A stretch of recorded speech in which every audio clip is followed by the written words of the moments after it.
السلام علیکم یا اہل القبور۔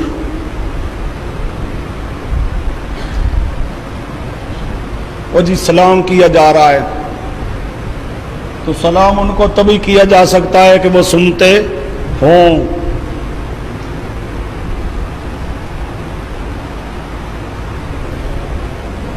اب حدیث میں لفظ نہیں ہے کہ سنتے ہیں۔ اب سنو نا، حدیث میں السلام علیکم خطاب ہے جی، بس۔ اب خطاب ہے تو خطاب تبھی ہے نا جی کہ وہ سنتے ہیں۔ آئیے جواب سنو۔ جواب پہلا یہ ہے کہ یہ روایت سننے میں سری نہیں، اس میں سننے کا لفظ ہے ہی کوئی نہیں ہے۔ دوسرا جواب، یہ استدلال سارا اس بات پر موقوف ہے کہ السلام علیکم، یہ قوم ضمیر خطاب کی ہے، اور خطاب اس کو کیا جاتا ہے جو سنتا ہو۔ سارا دار و مدار خطاب پر ہے۔ تو جواب سمجھو، جواب نمبر 2، خطاب کے لیے سننا ضروری نہیں ہوتا۔ خطاب کئی جگہ پر خطاب کیا جاتا ہے لیکن وہاں پر سننا نہیں ہوتا۔ خطاب کے لیے اور ندا کے لیے سننا ضروری نہیں ہوتا۔ اگر تم کہتے ہو کہ خطاب اور ندا صرف اسی کو ہوتا ہے جو سنتا ہے تو کوئی قانون لکھا ہوا دکھا دو، یعنی اس کو کوئی ماخذ ہونا چاہیے نا۔ قانون لکھا ہوا جی خطاب صرف اس کو ہو سکتا ہے جو سنتا ہو، ندا صرف اس کو دی جا سکتی ہے جو سنتا ہو۔ یا اہل القبور ندا ہے، ندا اس کو دی جاتی ہے جو سنتا ہو، خطاب اس کو کیا جاتا ہے جو سنتا ہو۔ یہ کہیں قانون لکھا ہوا ہے تو دکھا دو، لیکن کہیں یہ قانون لکھا ہوا دو۔ تیسرا جواب کہ ہم کئی مقامات دکھاتے ہیں وہاں پر خطاب بھی ہوگا ندا بھی ہوگی، کئی خطاب کے مقام آئیں گے، کئی ندا کے مقام آئیں گے، لیکن وہاں پر سننے کی بات نہیں ہوگی۔ مثلا یہ آپ کے پاس چند ایک لفظ لکھے ہیں۔ حضرت ابراہیم علیہ السلام نے بتوں کو خطاب کیا تھا، الا تاکلون، الا تاکلون، کھاتے کیوں نہیں ہو؟ خطاب ہے کس کو؟ بتوں کو۔ اب خطاب ہے لیکن یہ کوئی نہیں کہتا کہ بت سنتے تھے۔ حضرت ابراہیم علیہ السلام کا عقیدہ تھا کہ یہ بت کیا ہیں؟ سنتے ہیں، اس لیے خطاب کیا تھا۔ اب خطاب ہے لیکن سننا، اور سمجھے، خطاب ہے لیکن سننا نہیں ہے۔ ایک مثال، یہ آپ کے پاس ایک دوسرا لفظ لکھا ہے،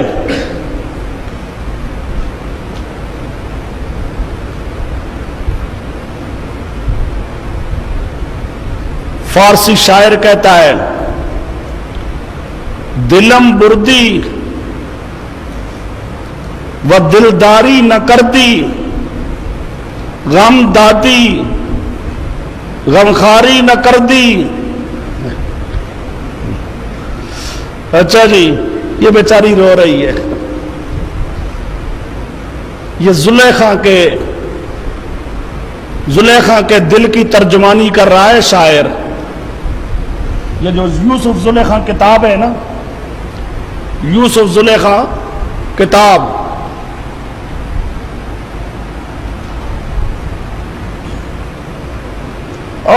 جس میں ساری بناوٹ ہی بناوٹ، جھوٹ ہی جھوٹ، یوسف نے یہ کہا تو زلیخا نے یہ کہا تو یوسف نے یہ کہا، اپنی طرف سے ویسے گپیں۔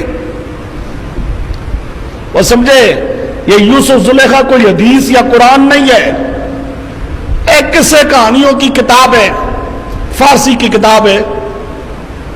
آج کل تو فارسی چونکہ پڑھائی نہیں جاتی، پہلے زمانے میں یوسف زلیخا کتاب بھی پڑھائی جاتی تھی۔ جس طرح گلستان سعدی ہے، بوستان سعدی ہے، وہ سمجھے، دیوان ہے حافظ شیراز کا، وہ سمجھے، اس دیوان حافظ، وہ مختلف کتابیں پڑھائی جاتی تھی۔ یوسف زلیخا بھی پڑھائی جاتی تھی، اس میں گپیں ہیں، اس میں زلیخا اپنے گھر میں بیٹھی ہوئی ہے، یوسف کے عشق میں مست ہے، اور وہاں اس کے حال کی ترجمانی یہ فارسی شاعر کر رہا ہے، دلم بردی و دلداری نہ کر دی، دلم بردی و دلداری نہ کر دی، غم دادی و غم خاری نہ کر دی، دلم بردی، اور یوسف میرا دل تو لے گیا ہے، یوسف میرا دل تو، اب یوسف علیہ السلام وہ جیل میں ہے، وہ یہ گھر بیٹھی ہوئی ہے، اور اس کے وہ نہیں کہہ رہی بیچاری، یہ تو شاعر کہہ رہا، یہ بعد میں آنے والا، کئی سال بعد آنے والا، سینکڑوں سال بعد آنے والا شاعر ویسے ترجمانی کر رہا ہے کہ زلیخا کہتی ہے، یوسف کو خطاب کرتی ہے، یوسف علیہ السلام کو خطاب کرتی ہے، او خطاب کر کے کہتی ہے، دلم بردی و دلداری نہ کر دی، یوسف دل لے گیا تو میرا، پر دلداری نہ کی تو نے، دل تو لیا پر دلداری نہیں کی، غم دادی غم دیا تو نے، و غم خاری نہ کر دی، غم دے کے پریشان تو کر دیا، لیکن میری غمخاری تو نے نہ کی۔ اب یہاں پر یہ خطاب ہے، شاعر خطاب کر رہا ہے، وہ سمجھے خطاب ہے لیکن سننے والی بات نہیں ہے۔ آگے آ رہا ہے، اسی طرح تحیات پڑھتے ہو، السلام علیکہ ایھا النبی، السلام علیکم۔ اب یہاں کوئی آدمی پڑھتا ہے، اب رسول پاک نہ ہمارے پاس موجود ہے، حاضر ناظر بھی نہیں ہے اور سنتے بھی نہیں ہے، السلام علیکہ خطاب بھی ہے تو ایھا النبی ندا بھی ہے، سمجھے، خطاب بھی ہے ندا بھی، پر سننے والی بات نہیں ہے۔ اچھا جی،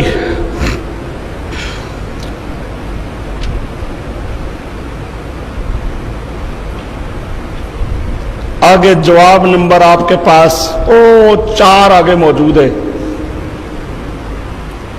یہ شاہ ولی اللہ صاحب نے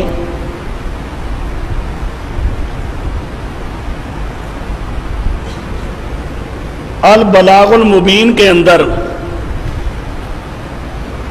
لکھا ہے کہ سلام، سمجھو سلام کی 2 قسمیں ہیں، ایک ہے زندہ انسان کو سلام کہا جائے، اس سلام کو کہتے ہیں سلام تحیہ، یہ زندہ انسان کو جو سلام کہا جاتا ہے یہ سلام کیا ہے؟ تحیہ۔ اس میں ایک سلام کہتا ہے اور سننے والے پر واجب اور ضروری ہوتا ہے کہ وہ سلام کا جواب دے۔ زندے کو جب سلام کہا جائے گا یہ سلام سلام تحیہ ہے، اس میں زندہ انسان سلام سنے گا اور سلام کا جواب دینا کیا ہے؟ واجب اور ضروری ہے، یہ سلام تحیہ۔ دوسرا سلام ہوتا ہے سلام دعا، دوسرا سلام کیا ہے؟ سلام۔ شاہ صاحب لکھتے ہیں جب مردوں کو السلام علیکم کہا جائے نا، مردوں کو السلام علیکم کہا جائے تو وہاں یہ سلام تحیہ زندوں والا سلام نہیں ہے، وہاں سلام سلام دعا، وہاں کیا ہے؟ سلام سلام دعا ہے۔ سلام دعا میں جس کو سلام کیا جا رہا ہے اس کا سننا ضروری نہیں، اس کا جواب دینا بھی ضروری نہیں، بلکہ یہ چونکہ دعا ہے اور دعا ہوتی ہے اللہ سے، تو گویا کہ اللہ سنے گا اور اللہ سن کر اپنی سلامتیاں نازل کرے گا۔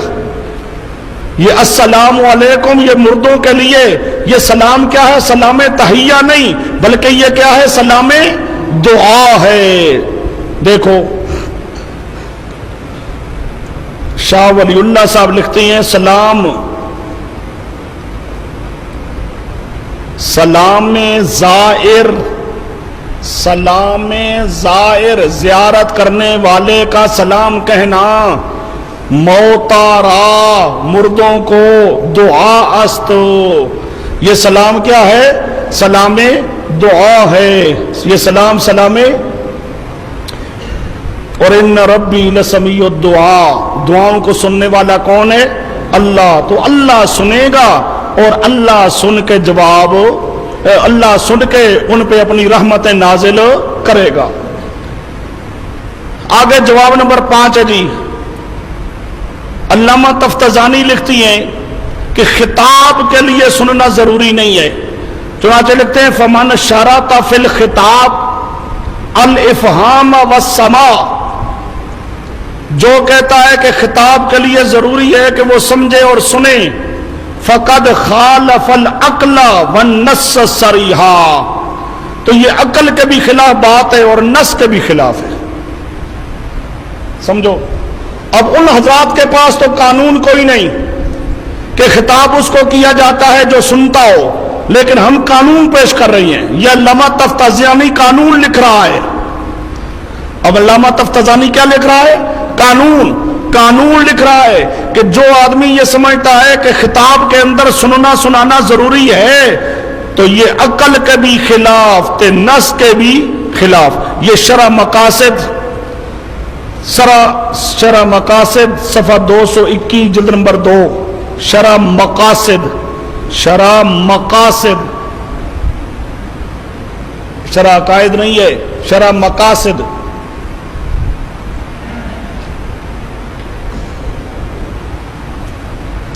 یہیں پر علامہ تفتزانی نے آگے مثال لکھی ہے، یہ عقل کی بھی مخالفت کرتا ہے، نقل کی بھی مخالفت کرتا ہے۔